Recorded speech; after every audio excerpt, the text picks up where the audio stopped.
से सामने आई ये घटना सिर्फ एक हादसा नहीं बल्कि आस्था, लापरवाही और सिस्टम की कमजोरी की एक लंबी और दर्दनाक कहानी बनकर सामने आई है। वृंदावन, जहां हर दिन हजारों लोग शांति, भक्ति और भगवान के दर्शन की उम्मीद लेकर पहुंचते हैं, वहीं शुक्रवार का दिन कई परिवारों के लिए कभी न खत्म होने वाला दुख छोड़ गया। यमुना नदी के घाटों पर सुबह से ही चहल पहल थी। श्रद्धालु पूजा पाठ में लगे हुए थे।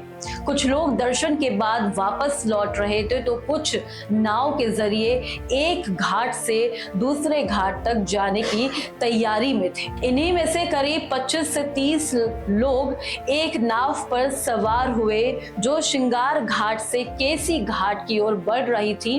माहौल पूरी तरह भक्तिमय था।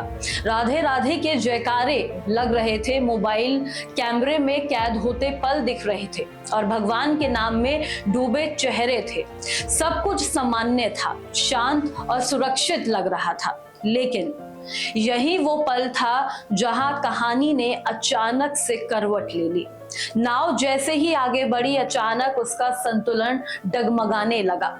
इससे पहले कि कोई कुछ समझ पाता, एक तेज टक्कर हुई। नाव सीधा पांटुल पुल से जा भिड़ी। टक्कर इतनी जोरदार थी कि नाव का संतुलन पूरी तरह से बिगड़ गया और कुछ ही सेकंड्स में वो बीच धारा में पलट गई।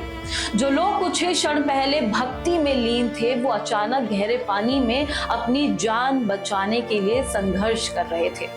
चारों तरफ चीख पुकार मच गई। कोई मदद के लिए पुकार रहा था तो कोई अपने परिजनों को खोज रहा था, तो कोई बस पानी के ऊपर सिर रखने की कोशिश में जूझ रहा था। लेकिन इस पूरे मंजर का सबसे भयानक सच ये था कि किसी के पास लाइफ जैकेट नहीं थी। यमुना का बहाव और गहराई पहले से ही चुनौतीपूर्ण थे और जब अचानक इतने लोग एक साथ पानी में गिरे तो हालात और भी ज्यादा बेकाबू हो गए। कई श्रद्धालु तैरना नहीं जानते थे और कुछ ही मिनटों में वो हादसा एक बड़ी त्रासदी में बदल गया।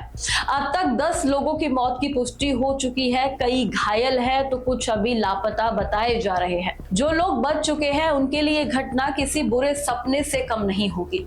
एक ऐसा सपना जो शायद जिंदगी भर उनका पीछा कभी नहीं छोड़ेगा। हादसे के तुरंत बाद आसपास मौजूद लोगों ने मदद की कोशिश की, लेकिन जल्द ही राहत और बचाव के लिए नेशनल डिजास्टर रिस्पांस फोर्स यानी NDRF, state disaster response force यानी एसडीआरएफ, पीएसी और स्थानीय गोताखोरों की टीम मौके पर पहुंची। रेस्क्यू ऑपरेशन शुरू हुआ। कई लोगों को सुरक्षित बाहर निकाला भी गया और घायलों को अस्पताल पहुंचाया गया। लेकिन जो जानें जा चुकी थी उनके लिए हर कोशिश नाकामी साबित हुई।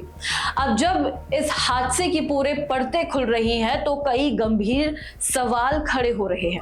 अब सबसे बड़ा सवाल, क्या ये हादसा टाला जा सकता था? शुरुआती जानकारी और प्रत्यक्षदर्शियों के मुताबिक नाव में उसकी क्षमता से ज्यादा लोग सवार थे, जिसमें संतुलन पहले से ही कमजोर था। इसके अलावा कई यात्रियों के पास लाइफ जैकेट नहीं थी, जो कि बुनियादी सुरक्षा नियमों का एक हिस्सा है।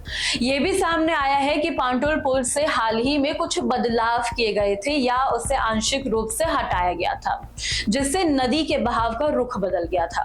ऐसे में नाव को नियंत्रण करना और भी ज्यादा मुश्किल हो गया। अब सवाल यह है कि क्या प्रशासन को इन बदलावों की जानकारी थी, और अगर थी तो क्या नाव संचालन को लेकर कोई चेतावनी या गाइडलाइन एडवाइजरी जारी क्यों नहीं की गई?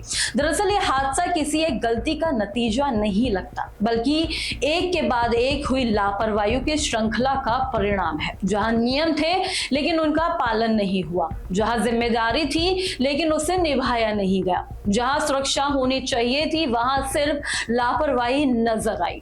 आस्था के नाम पर लोग अपनी सुरक्षा को अक्सर नजरअंदाज कर देते हैं और सिस्टम भी कई बार इसे हल्के में ले लेता है। लेकिन जब हादसा होता है तो उसकी कीमत मासूम जिंदगियों को चुकानी पड़ती है। हर बार की तरह इस बार भी जांच के आदेश जारी किए गए हैं, रिपोर्ट्स तैयार करने की बात हो गई है और जिम्मेदारों की पहचान की बात भी होने लगी है। लेकिन असली सवाल आज भी वही है, क्या अब इस बार कुछ बदलेगा? क्या नियम सिर्फ कागजों तक सीमित रहेंगे? क्योंकि अगर नाव में लाइफ जैकेट होती अगर यात्रियों की संख्या नियंत्रण होती और अगर नदी व पुल की स्थिति को ध्यान में रखकर संचालन किया जाता तो शायद ये इतना बड़ा हादसा एक त्रासदी में नहीं बदलता।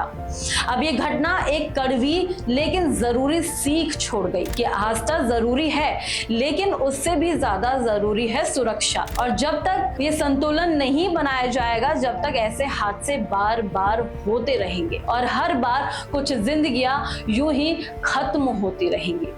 आपकी क्या प्रतिक्रिया है इस खबर पर, हमें जरूर बताएं। बाकी ऐसी तमाम अपडेट्स और जानकारी के लिए देखते रहे न्यूज़ आए। धन्यवाद।